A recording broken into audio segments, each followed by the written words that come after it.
Hello and welcome to Healthier Habits. I'm Brian Bessey. And I'm Sam Gossman. This is the podcast where we adopt a healthier habit every week and give you all the details. And for this week's healthier habit, we will be accepting the idea of death. On the last upload of the podcast, Nick and I adopted the healthy habit of yoga. And if you want to know the health benefits of doing them's yoga, you can listen to that. Listen or watch that last upload on the Branding Iron website or on the YouTube channel. But we're actually going to get right into the topic of this upload instead of going into the yoga, which is accepting death. Now, what do we mean by this, by accepting death? Well, we as a collective, like as a society, find talking about death, your own or someone else's, to be taboo. We become uncomfortable when we talk about the ultimate end, when all is gone. We actively ignore it and thus give it power. We may not think about it today, but the ever-looming knowledge that you will go back from whence you came lingers in your subconscious. And when you do think of nothing, you find it impossible. Your fingertips laced with another, your eyes focused on desire and beauty, your senses all coalescing to paint your reality. Gone. Finished. The end of your narrative to be placed on the shelf of human existence for no one to read. Well, let's get out of that kind of depressing black hole there, and we can start playing Whoa, wait. Yes, Sam? I'm directing this game. You're directing this game. I'm What? directing it. It's mine. Oh, it's a special edition of quote, who said that, unquote. Indeed. Alright, so this is the game where I tell my co-host, in this case Brian, a quote, and he has to guess who said it. And if Brian wins, you all, yes, you wonderful people listening. You wonderful, wonderful people. will receive one of the original concept scripts for healthier habits via a public social media post on Insta and Facebook. Are you ready, Brian? Yes, I am. This feels weird flipping the script, to be honest. It is very strange, but I'm into it. So what's your first quote? All right, the first quote is, quote, "All say how hard it is that we have to die. A strange complaint to come from the mouths of people who have had to live." Wow, that's amazing. I actually kind of like that quote. It's a cool thing. Is it like Nietzsche or who? No, it's okay. actually an author. Is it a male? Yes. Famous American author. We've actually, I think we've had one of his quotes on the podcast sounds before. Neil Gaiman-y. No. Older. Older than Neil Gaiman. Okay, so like how older? Like what are we talking like? Like are we talking like Mark Twain? Actually, yeah. Hey! Good job. I'm getting better with this because I always researched the quotes before, so I think I haven't seen it, but like it sounds Mark Twain-y, Neil Gaiman-y, like, you know. Yeah, I don't know. definitely. I wouldn't say pretentious, but very smart sounding. Yeah. All right, well, Brian has 1 out of 3 so far. Let's see if he can swing it. Okay. The second quote is, quote, "While I thought that I was learning how to live, I have been learning how to die." While I thought that I was learning how to live, I've been learning how to die? Mm-hmm. That's demented, isn't it? Learning how to die. I don't know, Christopher Columbus. I don't know. No. Famous painter? Famous painter Van Gogh? No. Again, Van Gogh? Still no. Picasso? No. Leonardo? Yep. Oh, really? Leonardo da I Vinci? didn't even have to give you the Mona Lisa hint. Hey. Good job, Brian. I'm smarticles. All right, so you got 2 out of 3. You technically won, but let's keep going, see if you can sweep them all. Okay. So the third quote is, quote, "No one knows whether death is really the greatest blessing a man can have, but they fear it is the greatest curse, as if they knew well." I like that because death is very, we'll get into it, it's very uncertain and very, unpredictable. I don't know where to start with this one, to be honest. I'm not sure if this is an author or anything. Think really old. Really? So like Socrates? Close. Or Aristotle? Close. Or Penelope? I don't know. I mean, you got the first letter right. Really? Pterodactyl? No. Just so people, it's P. You got starts with like a P. 2 out of the 3 Ptolemy? people. No. I don't... P? Mm-hmm. Pine? Chris Pine. What has this old white man done? Sam? Philosophize along. Philosophy. Along with the Socrates and Socrates, Aristotle. Plato. Yes. Plato. I couldn't remember what it was. It's Logan. Okay, so Plato said no one knows whether death is really the greatest blessing of a man. So basically, like, we don't know. Like, Yeah, as you don't if know they if know it's a well. blessing or a It's also curse. kind of pretentious a little bit because it's like seeing outside of man, like he is outside Yeah, of he's all like, hey, mankind. I don't think this. As all if y'all. they know, you know. Well, if you're a Healthy Your Habits fan or are vaguely interested in the creative process that you know takes effect here to make this whole thing, you can see rough behind the scenes sketch, but not behind the sketch. I mean, maybe. I don't know. Anyway, you can find that on Instagram or Facebook. You can just search up UW1TV, and you'll probably find it. At least on Instagram, that's what it's called. And on the Facebook page, it's called OneTV, just OneTV. You can probably find it by searching up UW1TV. Or even just, like, on the internet, like in a browser of some kind, like Google, and just be like, UW1TV. Yeah, There you go. Yeah.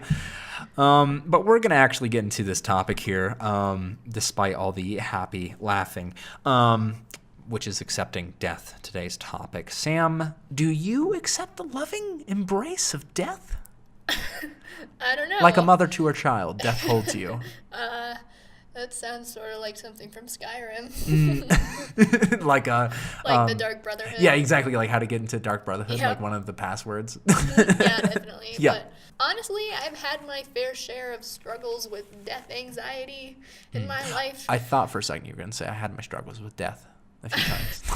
Yeah, almost died. I'm back. No, I thought you meant like you died and then you come back. Yeah. yeah. Anyway, so sorry. Your death anxiety. Death anxiety. Yeah, I've had a couple, you're sitting in your room at like 2 a.m. and you're like, oh man, I'm going to die one day and my whole family and friends are going to die one day, and you just start freaking out. See, that's a thing that we're not really going to go into, really. We're accepting death for mostly our person. Mostly ourselves, Yeah, yes. for like our individual. But that's so hard, is the death of others. That's like you have almost no control. I mean, I say almost, but you basically have no control over someone else's like life. You know what I mean? I guess you have control over their death, really. Yeah, you could kill them. Yeah. You could also try and, save them, like push them out of the way or something like that. But like if they're getting sick, you can't do much unless you're a doctor. Exactly. And it's awful. Yeah. Personally, me, I don't get into like super spirals or turtles all the way down. John Green's book, it talks about this spiral, this tightening. Oh, I forgot the terminology he uses, and it's great, but it's basically just this tightening rope, that's like slowly like brings you down. It's like a cyclone that gets, tighter and tighter. But the fact is that it never gets to a point where it is the tightest. It just infinitely goes down, right? Yeah. Turtles all the way down. For me, that's not death, right? But it's similar to death. It's the fact that there is nothing, right? When we are living in an era of something meaning like our consciousness, our meaning, you know what I mean? Yeah. But like out of everything, we're like one blue and green, mostly blue dot, you know what I mean? In the whole cosmos. And we have life, but we have no idea about like anything. We're just looking at everything with our eyes closed, trying to open them, and that's what scares me a lot. Is that none of this matters. I don't know. Yeah. I mean, it matters for the time, but in like the big scope. Anyway, I found one article that we're going to get into. This is kind of like the health benefits of accepting death kind of portion here.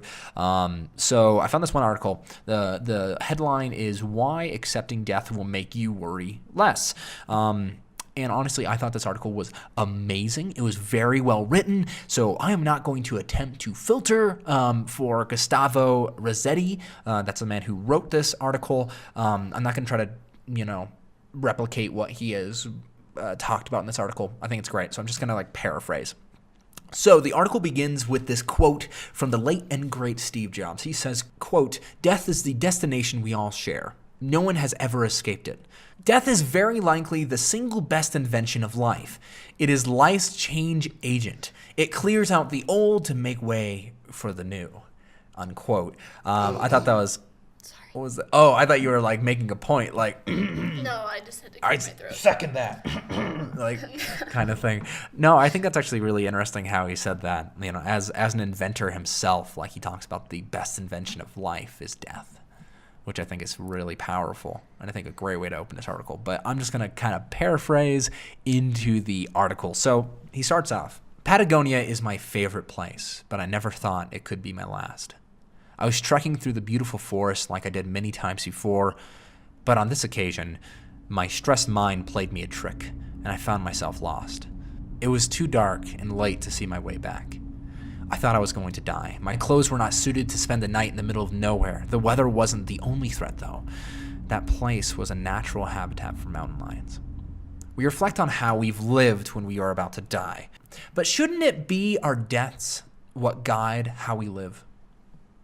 So he continues with one section here. So why we are afraid of death. He opens with another quote. Quote, we trouble our life by thoughts about death and our death by thoughts about life, says Michel de Montaigne. Montaigne? Montaigne. Montaigne. It's French. Montaigne. It's Montagne. Montaigne. Great endings make us remember a movie forever. In our lives, we avoid writing that last episode. I felt that night in Patagonia, I didn't want to die. Not because I was regretful for what I had or hadn't done, but because I believed I could do more. My mission on Earth wasn't finished yet. So we celebrate life, but death feels dark and sad. As the great philosopher Thomas Nagel, it's either Nagel or Nagel. I'm just going to say Nagel.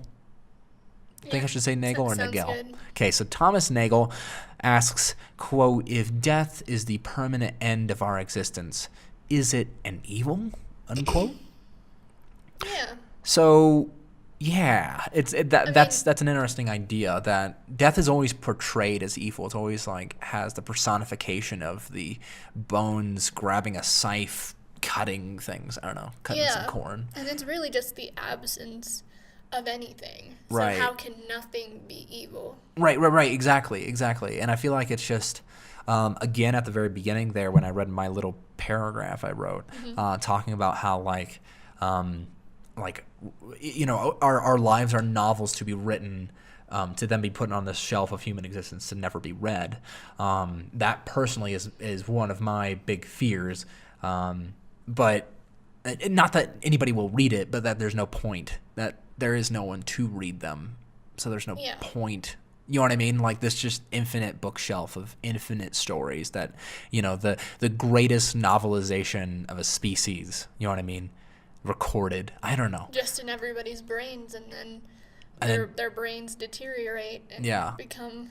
I don't know. It makes more sense in my mind personally that not that the novels are missing, that of people's stories are missing or will never be recorded. It's the fact that they are left on the shelf, that they are written, that they are there somewhere, but no one will ever read them. No one. Who is one? You know what I mean? Are we talking human? Anyway.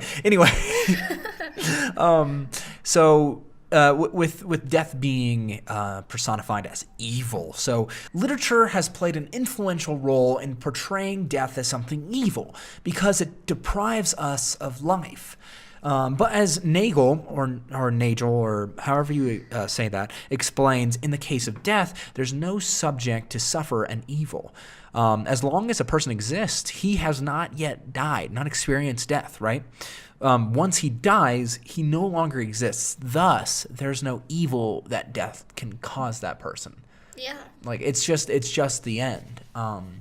Again, we're so used to, things having endings, I mean, now we're doing reboots and stuff like that too, but you know what I mean? Yeah. Things have definitive endings, but that's the thing we're so scared about. But that's the thing we make all the time. And, we love movies that have amazing endings. Whoa, did you see that twist? You know what I mean? Yeah. But we're scared of our own, Yeah, it seems like we focus more on the actual way we die. We get sick and we die, or we get hit by a train or something. Sure. The actual act of dying, not death. Not death, yeah. Death meaning what? Death meaning nothing afterwards. Got ya. And we're not going to get into religious stuff here. Obviously, it's called faith for a reason. You have faith that there is something after, but the real fear is that there is nothing after. Yeah. You can believe that there isn't, but there's a fear that there is not anything. That there is, that you fear that there isn't, and you have faith that there is. Exactly. And he continues, he says, you might think this is too rational or that it lacks compassion to those who lost their loved ones, but that's the paradox of death. Those who mourn the dead are alive. We can either hold on to sadness or turn that loss into something meaningful. Honestly, I find that part, again, this article is amazing, and it's in the sources if you want to check it out yourself, but I love that bit because that's totally true. It's like only the alive feel the effects of death. You know what I mean? The actual death of a character, of a person. You know what I mean? And so I always find it interesting that our depictions of death, like we were talking about before, it's always a skeleton, right? Yeah. Which is resonant because that is exactly what we would see. You know, it's a zombie. It's a decaying body. It's almost like the body minus. I'm not going to go biblical, but the soul, right? Minus sentience, like, really? Yeah, Minus exactly. thought. Like minus logic. minus the person, Yeah. but the body itself is there. And so that's how we depict death. But in honesty, we don't know, right? That's the big fear is like, what's going to happen? Like, Totally. And he continues on to say, I'm not just saying seize the day. I'm encouraging you to live your life with a purpose. Instead of trying to hold on to life forever, embrace the ephemerality. What if we see life as a preparation for dying? Yeah, I kind of get what he's saying. And as I've told you before, I sort of do a little bit of preparation, I would suppose, for dying. I think we all do a little bit too. Yeah, whenever I am saying goodbye to someone I love, like my friends, family, anyone really, I always make sure to say, like, I love you, and make sure to say it a lot. And, like, with my mom, I always say, sleep like a dream. That's a thing we always say.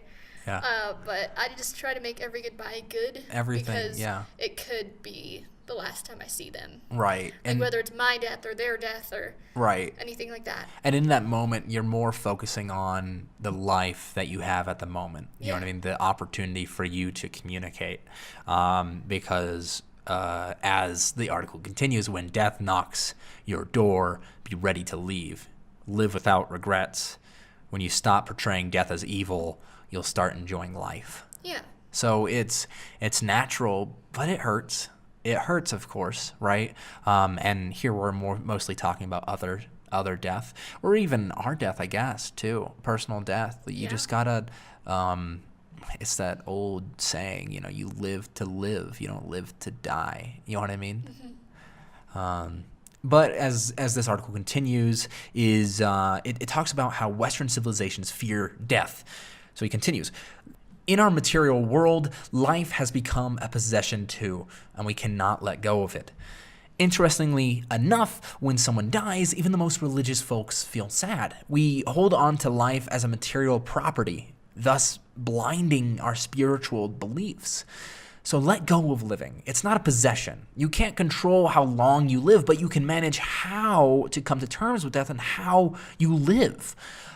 Being afraid of dying won't let you make the most of your life, which I think is really resonant.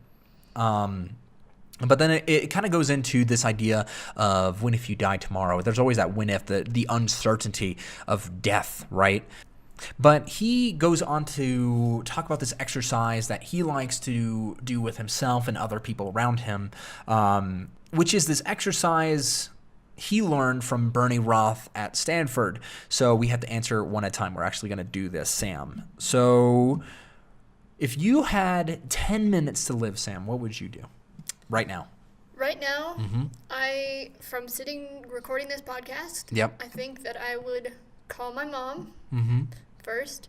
Well, actually, she might be driving right now, so that might be a drag. Right? Yeah, exactly. But I would try to call my mom, then I would call my dad, I guess, and I would call everybody I love. It's just, it's only 10 minutes, so it's hard to choose who would I come in contact with. But you would want to communicate. Yeah, definitely. Your passion, your love for those you love. Say I love you, say hi. Yeah. Hear their voice one last time. Right. Would you tell them that you're dying? No, I don't think I would.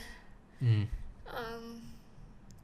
mean, I guess either way it wouldn't really matter because they would find out Right. either then, and then the I love you would be tinted with sadness. Right. Or That's true. afterwards they would find out, and that would also be very sad. So Right. I don't know what would be the right move there. Yeah. It's hard. 10 minutes is no time at all. Yeah. I think I would do something really similar. I would definitely call people. I wouldn't tell them I'm dying. I would just tell, I would just, tell certain people, just like very close relatives and very close friends, close family basically. And I like the idea of like walking like into the woods, like where like humans, you know what I mean? Like we're from nature. We were created on this planet, not to get into like creation or evolution, right? But like we were crafted like on this sphere, you know what I mean? And this is our home. And now I'm going to most likely, I don't know, but I'm going to not be a part of it for a while. Yeah. So I would try to go somewhere. But the hard part is right here where we are, we're recording this on campus. We're not even close to anything. Yeah. Like I would You'd love have to go go to like pretty fast. Vitavoo, but like going Yeah. fast, I might die, Yeah, in a can't- car wreck. You can't get like, you can't get to Vitavoo in 10 minutes. yeah. So it's just, that's personally what I would do. I'd try to do something. But Yeah. sorry. No, go ahead. So what about 10 days? What would you do in 10 days? 10 days, I would go spend a lot of time with my mom Mm-hmm. and the people who matter a lot to me. I would probably talk to my dad more. I haven't really had the best relationship with him. And probably call all my family and just chat with them for a while, like a long while about everything. Right. And I don't know, those 10 days probably go out into nature, maybe go, I guess it is winter, so you can't really that's go a camping. sucky part. Yeah. That's the worst part Mm-hmm. is it's nasty right now. Maybe just go on a road trip to somewhere where it is See, warm. that's what I would do. I would go on a road trip. Just like grab a bunch of people and be like, let's go. Yeah. Let's do something. Yeah. Like, well, then I would have to tell them I'm dying. Well, actually, that might work because then I'll be like, hey, I'm dying. Yeah. Come with me. What about 10 months, Sam? 10 months, I would definitely go on like a world tour because like I'm dying. I can spend all my savings. Right. Maybe even my savings wouldn't be enough for that. Right, but then you can I ask think other people for yeah, their savings because they'll be Yeah. like, oh. my mom would definitely be like all over that. Yeah. But I would just bring everybody, like all my friends. You, Brian. You Aw, would come. thanks, Sam. I would No love to problem. come to your death ceremony or death. What? Not a ceremony. Death My road trip. Yeah, my Death road trip, like a heavy metal. Like, yeah. I would do. Honestly, I'm doing. We think very much alike. I would do the same thing. Yeah. I would go around to places. I would definitely like whatever creative project I have on my mind right now. I would just do it. Yeah. I would just not. I would stop going to college for a little bit. For 10 months, Oh, God. stop going and then do whatever creative project I want. I would try to wake up every morning the way I want to wake up and try to go to bed feeling accomplished and finished Yes. with each day, with each, what is that? So that would be 300 days or so, right? With 300 days, that's what I would want. What about 10 years, Sam? 10 years. Well, I probably wouldn't finish college. I mean, I have a decent job now. I can live in an apartment with 2 roommates fine. Right. And honestly, if I had 10 years left to live, my mom would be like, come here. Like, I would just be in Casper with my family. Yeah. Like, at that point, there's no real hope of finding, like, a great, awesome career. True. But I mean, And- 10 years. You'd be 29. Yeah, but... You'd live all of our 20s. Yeah, that The would rest be of our fun. Yeah. teens, the last few months we have Yeah. of being Gosh. teenagers. Yeah, we're 19 just to clarify. Sorry, we're babies. Yeah. Small children. I mean, we're almost adults, Sam. Come on. Children. Yeah. What? Children. No. Yes. With 10 years of mine, I would do something really similar. I would try to do whatever I wanted. Personally, I love my family. I really do. But I would try to do other things. You know, I spent a large majority of my life, the majority of my life as of now, right, with my mother and father and siblings, right? And cousins and aunts and uncles and, you know, all like this very large family. I have spent a lot of time with them, and I would spend a good amount of time with them, but I would also want to experience my life. Yeah. You know what I mean? Like 10 years, 29, like that's perfect. You know, I would probably still go to school, honestly. I would get a degree. I would probably, I'm minoring in graphic design at the moment, and so I'd probably switch to a major and just not care. You know what I mean? I would just want to do things. I would maybe do a year of teaching, you know. But yeah, any creative project, I would just do it. Well, Sam, what about the rest of your life?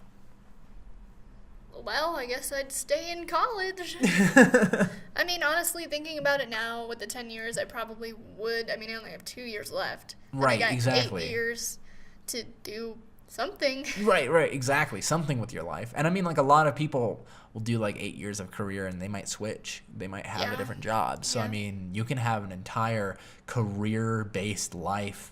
That's a gross sentence. Yeah. Well, I mean, if you like it, like if I could do like videos, if I could do like a YouTube video for and 8 years. What I'm going to school for, I'm not really going to like it. Well, you never know, right? I mean, I guess, but technical Always writing. stay on the bright side of life. I guess so. It's beautiful whistling. Thank you. The first one was bad. I think I'm on the right path with the rest of my life. I want to be a teacher. I want to do graphic design. I want to do all this stuff. And right now, I'm on the path. Good. But I think I'm going to like hang this on my wall as a motivational poster. And every time I'm like, do I like where I am right now? And I could just question that. But since we're kind of running out of time here, we're going to go right into the things I found on the internet in which I found famous last words. You can tell I've been reading a lot of John Green lately. But we're just going to go right through them. So number one is Italian artist Raphael. His last words were simply happy. Just happy. And I love that. Number two, as he was dying, Alfred Hitchcock said, quote, I almost said hashtag. Can you imagine? Hashtag one never knows the ending. Quote, one never knows the ending. One has to die to know exactly what happens after death. Although Catholics have their hopes, unquote. Number three, Sir Winston Churchill's last words were, I'm bored with it all. That's depressing. It's depressing, but it's like, I don't know, if you can get to the point where you're bored, like you're not sad about life, you're bored of life, like you're ready to. I mean, you've ended your chapter. Now it's just the worst part of the book, just not the worst part, just the author's notes at that point. You know what I mean? Like, but last one, number four, is according to Steve Jobs' sister Monica, the Apple founder's last words were, "Oh wow, oh wow, oh wow." I love that quote so much. It's going to make me cry. Yeah. Again, it's death is uncertain. We have no idea what's going to happen. Everything dies and everything lives. So, oh wow. Sam, it's time to end this second to last upload of Healthier Habits. If you're curious, our sources are listed down below. You can also find Healthier Habits related posts on Instagram and Facebook. Just search up OneTV, and if you want to see that cool behind the scenes picture, just go to that right there. Check back next week when Brian and I introduce the last upload of Healthier Habits. And as always, be safe and be healthier and go live. Do it. Bye. Bye.